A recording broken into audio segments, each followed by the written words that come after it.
So I'm walking around the beautiful town of Mojave, California, but cheap hotels, plenty of restaurants, grocery stores, fast food, everything you need, all within walking distance. I swear the town is 5 blocks long.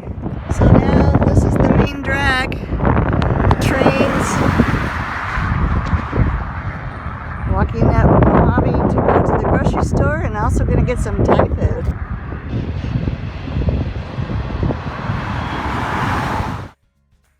Found a shortcut to walk back to town from the grocery store. Alrighty, back on the trail. Found out that the hotels there, they will bring you back up to the trail. They'll pick you up and bring you back. So that is nice to know, and I'll make sure I put that on GutHook as well so other hikers know. And it is cooler today, even though it's hot. We're in a hot spell, upper 90s, lower hundreds. But there's a breeze. Whew. Holy Toledo, tornado, hurricane. I just came across a ridge that I have to have my feet like a wide stance. I've got my poles wide stance, acting like I've got 4 legs and only 1 leg can come up at a time because the wind blew me off the trail. But it didn't blow me down. So, wow. That was intense.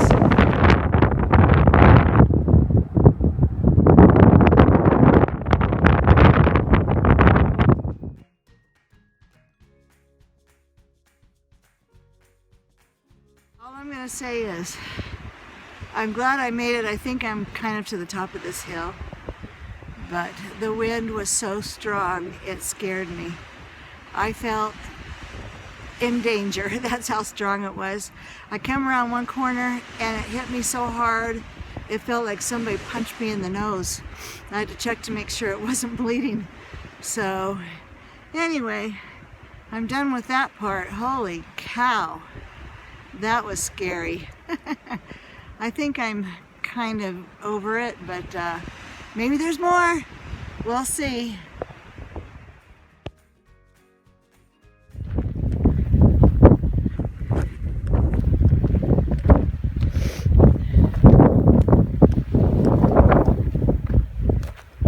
So let me tell you a little story about doing laundry and washing your sleeping bag. Washed my sleeping bag, put it in the dryer, felt dry. Had it hanging up at the hotel room for my 0 yesterday. Got it all packed up. Well, today weather turned freezing cold. I felt dangerous coming up the mountain with the winds. I had to have my legs spread apart low. I had my pole spread apart low, and there's a couple times where the wind just smacked me, and just sustained winds were just crazy. But it's freezing, and here I was worried about heat. So get up to a top of the mountain, set up camp because I was done for today, and open up my sleeping bag and, get everything set up, and I'm trying to figure out, I'm going, what is that lump? Did I put something in here? Did I wash it with something in there? Well, the down is still not dry. There's like pocket, lumps of down, wet down. My sleeping bag is still kind of wet, and it's so windy, and it feels like the wind is coming through the sleeping bag. So, come to the rescue. My wind pants and top. I've got my down booties on, and so I think that will help me remain, because I'm shivering right now, and because it's so cold, and I don't think I'm gonna get much warmth from wet down, but we'll see. Maybe there's enough in here. So what a day. I really felt like it was dangerous. The wind was just so strong and so sustained. I just don't even know how people do it. And it was like one of those things where, do I turn around? Do I keep going? How much farther? So I couldn't really video it because I needed all my strength. By the time I got to the top, my fingers were numb. And I don't know if they were numb from the cold or just gripping my trekking pole so tight. Woo! But I made it. I'm just gonna curl up and get as warm as I can. Ibuprofen on board and sleep. And I'm not gonna get up early until it's warm. It's supposed to be in the hundreds. Today 80s and then up to the 90s. I'm sorry, 90s for the next few days. So anyway, I bid you adieu. I'll be here shivering while you're all warm and cozy. Hopefully I'll get warm. But thank goodness I have my my rain wind gear. This is the second time that it saved me from being in wet sleeping bag. Okay, I will talk to you tomorrow.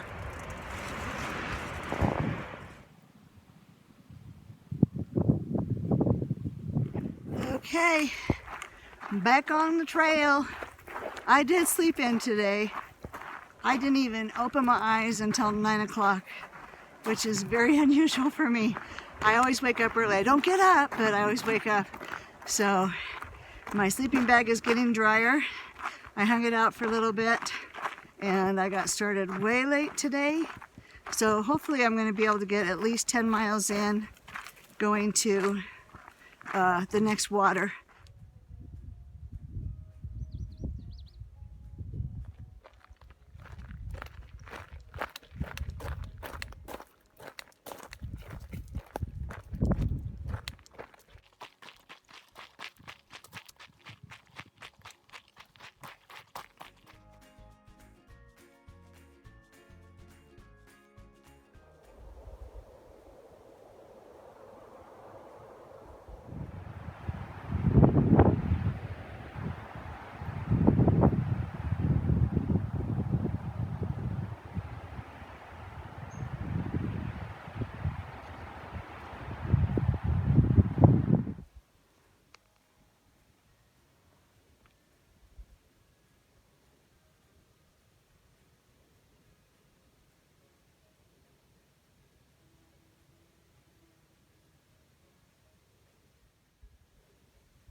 There's a couple things that I wanted to mention while I'm still in the area about Mojave. Back in the day, it was all a part of the whole network. I grew up in China Lake, as you know, and Edwards Air Force Base is right there. California City kind of sprung up. And then on the other side is Lancaster, Palmdale, Lockheed Martin, McDonnell Douglas, all of the space exploration and testing all around the area. But one of the things that I think was so innovative is years ago, a fellow who owned a whole bunch of land out there made a proposal to the airlines to store their airplanes out there. So that's why and I'll put the picture back here, where you can see a whole bunch of airplanes just parked out there. And I don't know if you could see it from the high up view, but there's runways and everything. So airlines paid rental space, just like an RV or something like that, when their inventory, when they didn't need so much inventory, they parked their planes out there while they didn't need them. So I mean, I thought that was great. So and then the other thing was the SpaceX program is, or actually there's two more things. The SpaceX program has a big testing facility out there as well. They just moved part of it, I think, to New Mexico, but apparently there's still a lot of it there. And then the other thing is, that's the home of the Voyager. If you haven't heard about the Voyager, look it up.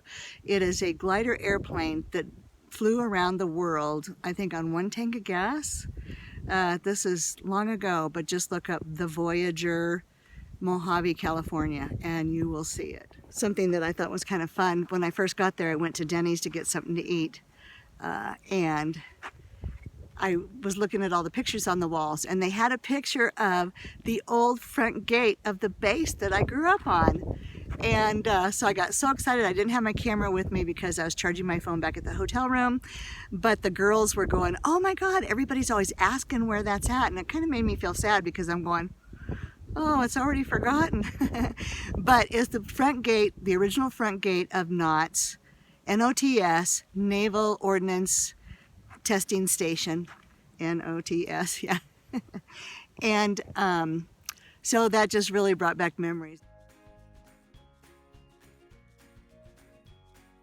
Now, they later on in the 60s and 70s, the base got out of doing housing for all of its DOD, and they just pretty much kept housing for officers. That's when Ridgecrest really boomed because people had to move off the base, and so they were all building houses out in Ridgecrest, which was just outside the gate. So that's a quick history of China Lake and Ridgecrest. Well, back on the trail for today. 3 or 4 hours earlier than yesterday.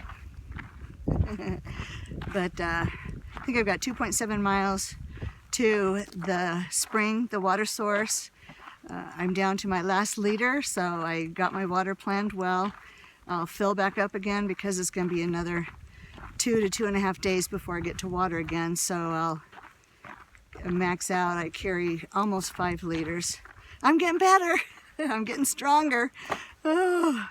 Plus I've got a full load of food because I figured it was going to take me 8 days to get from Mojave to the next stop, which is Walker Pass, and I'll get to go down on into Ridgecrest. So that's what's on tap for today, plus this beautiful trail.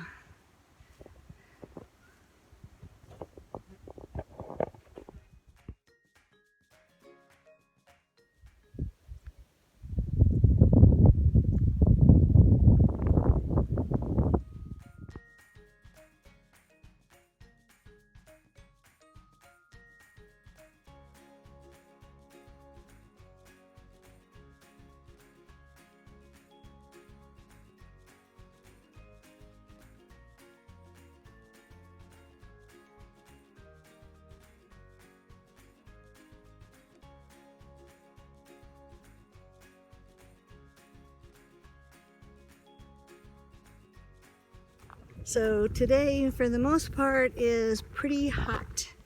And what's nice is that we get these areas where there's lots of wind, obviously because we're going through more wind farms. But I was looking at my shadow and I'm going, what is my hair doing? I think this is the most creative yet. 100% lockdown.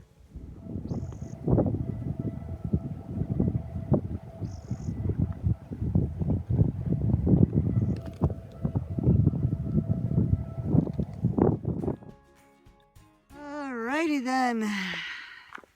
I got past my goal today and there I am, right next to the rusted barbed wire fence.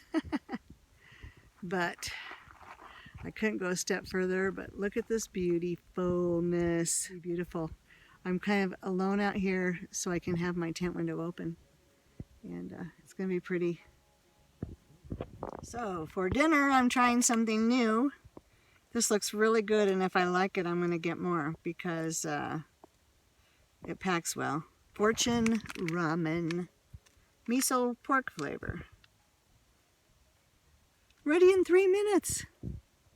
We'll see how it comes out.